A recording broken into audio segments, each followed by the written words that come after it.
नमस्कार मित्रांनो, आज आपण जाणून घेणार आहोत भारतीय संविधान मधील कलम 9।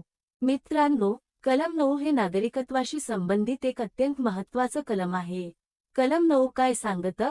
जर एखाद्या भारतीय नागरिकाने स्वेच्छेने दुसऱ्या देशाचं नागरिकत्व स्वीकारलं तर तो व्यक्ती भारताचा नागरिक राहत नाही। होय मित्रांनो, तुम्ही जर स्वतःहून अमेरिका, कॅनडा, ऑस्ट्रेलिया किंवा कोणत्याही दुसऱ्या देशाचं नागरिकत्व घेतलं तर भारतीय संविधानानुसार तुमचं भारतीय नागरिकत्व आपोआप संपतं।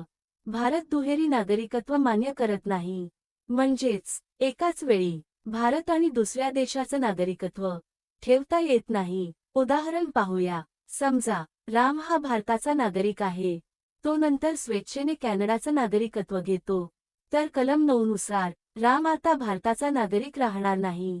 मित्रांनो, हे कलम भारताच्या राष्ट्रीय एकतेसाठी आणि सार्वभौमत्वासाठी खूप महत्त्वाचं आहे। थोडक्यात सांगायचं तर दुसऱ्या देशाचं नागरिकत्व स्वीकारलं, भारतीय नागरिकत्व समाप्त।